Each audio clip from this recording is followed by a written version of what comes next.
Kim, what's on your radar? Well, another round of Pfizer documents have dropped. This is part of the 340,000 some odd pages the FDA and Pfizer wanted to release over the course of several decades. But instead, the group requesting the documents sued, and a judge ordered the FDA to make them available by the end of this year. Well, each round of documents is to be delivered on the 1st of each month. So this past April 1st, no joke, over 11,000 pages were released. Between these documents and another document released on March 24th to the group, a group called Public Health and Medical Professionals for Transparency, we've learned some bombshells. The first bombshell in the document is that natural immunity works and Pfizer knows it. The clinical trial data showed those with previous infection of COVID had no difference in outcome than those vaccinated. In the limited trial, none of the vaccinated nor those with previous infection resulted in severe disease defined by either the FDA or the CDC. They were broken up into two different groups. The FDA and the CDC define severe COVID slightly differently. The CDC roughly defines it as anyone needing hospitalization, whereas the FDA defines it as anyone needing supplemental oxygen. Either way, there were 0 cases of severe COVID in the natural immunity group, whether they were vaccinated or not. And their own data also showed that natural immunity was statistically identical to the vaccine against infection. That's what their data showed. Yet, rather than say people with natural immunity don't seem to need the vaccine, which is what they've been saying in Europe, for example, Pfizer instead spun their conclusion and said, quote, final efficacy results show that the vaccine provided protection against COVID-19 in participants with or without evidence of prior infection with SARS-CoV-2. Another revelation from the documents was that adverse reactions were more frequent and more severe in younger groups.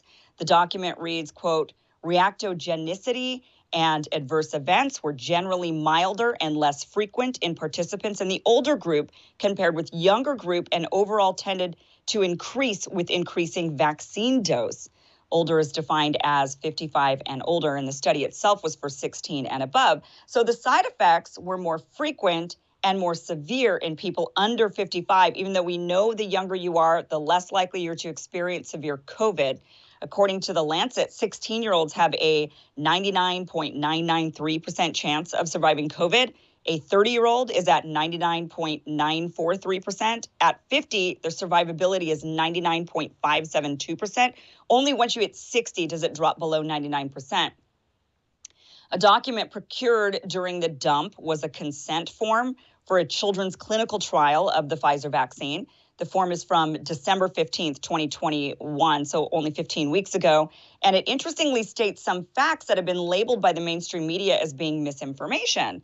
The consent form lists several possible side effects, including myocarditis, which many of us know about. But the document says the rate of occurrence is 10 in 100,000 people. And they don't specify age or gender. So that's much higher than previously reported rates of 1 in 50,000 people. Even then, we know the bulk of those cases are in younger males. So when controlling for age and gender, the risk significantly increases. The consent form also states, quote, the effects of the COVID-19 vaccine on sperm, a pregnancy, a fetus, or a nursing child are not known. And this is something that has caused a lot of younger women and parents of teen girls hesitation, which they were demonized over. And people have worried that there could be long-term side effects affecting fertility. Despite these scientists admitting in this consent form that they simply do not know, it has been espoused as fact that the vaccines don't have any adverse effects on reproduction whatsoever. But the fact is, we simply don't know. Another idea condemned as a conspiracy theory is what's called an ADE response, antibody-dependent reaction. This is when a vaccine ends up triggering a worse illness than what the person would normally experience. And doctors like Robert Malone, who have been sounding the alarm of this as a possible reaction to mRNA vaccines, have been demonized and smeared, yet the consent form clearly states, quote, although not seen to date, it cannot yet be ruled out that the study vaccine could make a later COVID-19 illness more severe.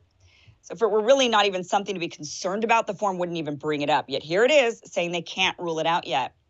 One other interesting admission from the document dump is this statement, quote, clinical laboratory evaluations showed a transient decrease in lymphocytes that was observed in all age and dose groups after dose 1, which resolved within approximately 1 week. So in plain English, this means white blood cell counts dropped in that 1 week after the first dose of the vaccine. So this is leaving a person with a weakened immune system for a week after getting the first dose of the vaccine. So there's a lot of things that we could speculate from this, like, is this why we saw sudden spikes in cases in countries that began mass vaccination campaigns, with people weakened immune systems, were they all catching the virus a lot more vulnerable to catching the virus suddenly for that little period of time? Also, since people weren't even considered partially vaccinated until a week or so after getting the dose, did this skew the infection rate? If you got a bunch of immunocompromised people for that week running around and then catching the virus and then they're considered unvaccinated, is that fair?